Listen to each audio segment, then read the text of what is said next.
They called it the most wholesome family on television. For 5 seasons, the Brady Bunch painted the picture of suburban perfection. 6 kids, 2 loving parents, and a groovy theme song that made America believe in harmony. But behind the pastel walls of that famous split-level house, things weren't so bright and shiny. Caste feuds, secret romances, drug abuse, and bitter lawsuits proved the Bradys were far from squeaky clean. These are the 8 scandals that cracked the facade of TV's perfect family. Greg and Carol's dinner date. To millions of fans, Greg Brady was the all-American teen heartthrob. Florence Henderson, his TV mom Carol, was the picture of maternal warmth. On screen, their relationship was wholesome. Off screen, it became tabloid fuel. Barry Williams was just 15 when the Brady Bunch started, and like many teenage boys, he developed a crush. Only his crush was on Florence Henderson, 20 years his senior. By the time he was 16, he worked up the courage to ask her out. Henderson agreed, but more as a friendly gesture than a romantic pursuit. The two went to dinner. Henderson later described it as a sweet, innocent evening. But the press twisted it into something far more salacious. Greg dates mom. Headlines suggested a real-life forbidden romance, and the whispers stuck.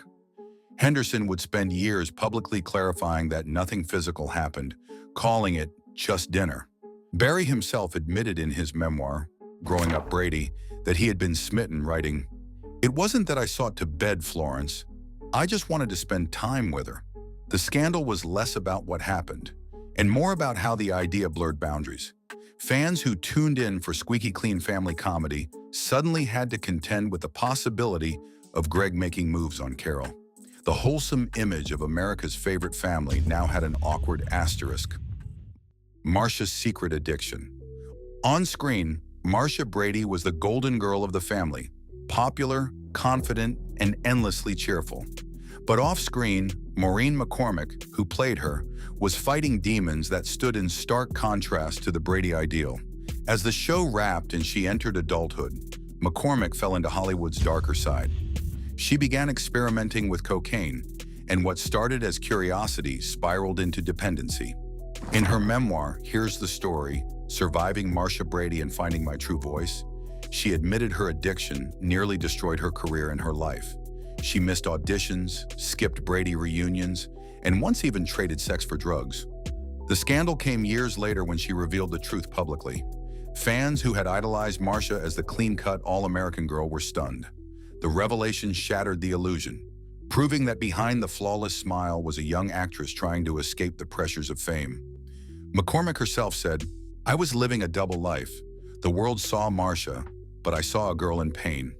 The gap between America's favorite teen idol and the woman behind her was so wide it became one of the most shocking Brady revelations of all time. Mike Brady versus the writers.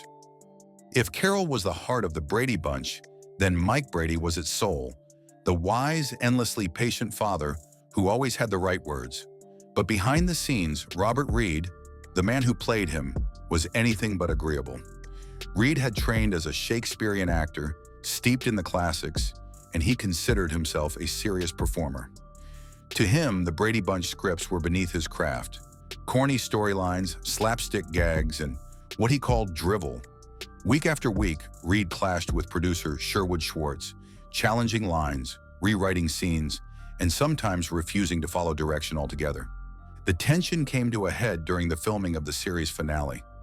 Reed objected so strongly to a storyline about a hair tonic gone wrong that he flat out refused to appear. Producers had to rewrite the episode overnight, and the final show aired without the Brady patriarch. To fans, it was a jarring absence. To insiders, it was the ultimate act of defiance. Reed's hostility wasn't just creative, it was personal. Cast members later admitted they were often caught in the middle of his tirades. Florence Henderson remembered him as brilliant but difficult, while Schwartz said Reed never reconciled himself to the fact that this was a comedy. For years, the scandal stayed under wraps. It wasn't until decades later that the full picture emerged. The perfect dad who resented every corny punchline. Ironically, Reed's secret life added another layer. He was a closeted gay man during an era when being out could destroy a career. Some believe his battles on set were fueled by deeper frustrations with the role he was forced to play, both on television and in life. Greg Brady shows up high. Greg Brady was supposed to be the picture of responsibility, the cool big brother with the shaggy hair, the football jersey, and the moral compass that helped keep his younger siblings in line. But off-screen, Barry Williams, who played Greg, was experimenting with a very different image. In his memoir, Growing Up Brady, Williams admitted that during the later seasons, he started experimenting with marijuana. He was a teenager, hanging out with musicians and Hollywood peers who were all doing it, and one day he made a mistake. He smoked before heading to set. What happened next became part of Brady lore. In one particular episode, fans insist you can see it. Greg looking glassy-eyed, slower with his lines, his usual charm dulled. Williams later laughed about it, admitting he wasn't exactly in Big Brother mode that day. But for audiences who thought the Bradys embodied family values, the idea that Greg showed up high on set was scandalous. The tabloids didn't miss their chance. Groovy Greg or Stone Star? One headline teased. And though Williams played it off as teenage rebellion, the incident fed into the growing narrative that the Bradys weren't as innocent as they seemed. Even castmates remembered the slip. Christopher Knight, Peter, once joked in an interview that Greg wasn't just high in the attic episode, he was high above all of us. The laughter couldn't erase the truth. America's model son had dabbled in the same counterculture his character would have warned against. The cousin Oliver curse. By the early 1970s, the Brady Bunch was running out of steam. The kids were growing up, the storylines were thinning, and ratings were slipping. In a desperate attempt to revive the magic, producers pulled the oldest trick in the sitcom playbook: bring in a cute new kid. Enter Cousin Oliver, played by Robbie Rist, a wide-eyed blonde with oversized glasses who moved into the Brady household in season 5. On paper, it seemed perfect. In practice, it was a disaster. Audiences didn't buy it. Instead of breathing new life into the show, Oliver felt like an intruder, disrupting the carefully balanced family dynamic. Fans rejected him instantly, and critics called it a gimmick too far. Within weeks, the term Cousin Oliver syndrome was born, industry shorthand for when a show adds a child character in a desperate, usually fatal bid to save itself. The fallout was swift. Not long after Oliver's arrival, the Brady Bunch was canceled. Robbie Rist himself later joked bitterly about being blamed for the show's demise, once saying, "People still stop me and call me the kid who killed the Bradys." Even though the series had already been struggling, Oliver became the scapegoat. Behind the scenes, resentment brewed. Cast members who had carried the show for years suddenly found their spotlight dimmed by a character nobody wanted. Sherwood Schwartz, the creator, defended the decision, saying Oliver was meant to bring back the innocence. But even he couldn't ignore that the gamble failed spectacularly. Behind-the-scenes hookups. The Brady kids were America's most wholesome siblings on screen. But when the cameras stopped rolling, teenage hormones were in full swing. Barry Williams, Greg, later confessed that he and Maureen McCormick, Marcia, had a real-life fling during the series. The revelation came decades later in their memoirs, Barry's Growing Up Brady and Maureen's Here's the Story, where both admitted to sneaking off together, even sharing their first kiss on set. To fans, the thought of Greg and Marcia, TV brother and sister, dating behind the scenes was scandalous. It didn't stop there.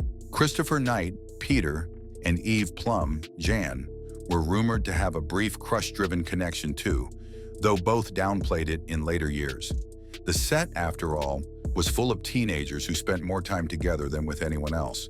As Barry himself put it, "We were normal kids, except our living room had cameras in it." The tabloids loved it. Brady kids in love became a running joke, fueling speculation of forbidden sibling romances. Even though it was perfectly innocent in real life, the fact that these TV brothers and sisters were secretly dating blurred lines for fans who wanted to believe in the Brady family's squeaky clean dynamic.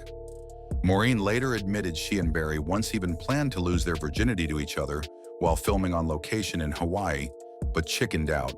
The story made headlines everywhere, cementing their behind-the-scenes romance as one of the juiciest secrets in Brady history. The money they never saw. The Bradys weren't just a TV family, they were a brand.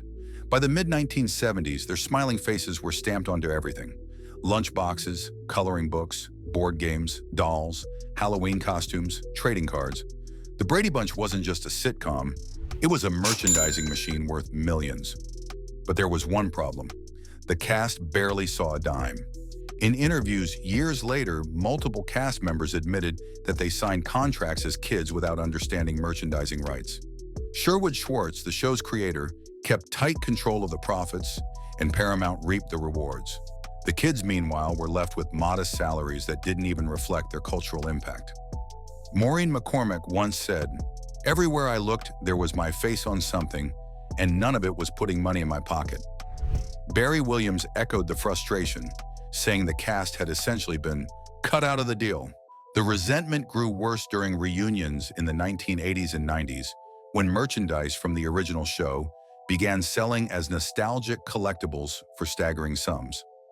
Fans paid top dollar for vintage Brady toys, while the people who brought the characters to life couldn't cash in. Even in the 2000s, this sore point resurfaced.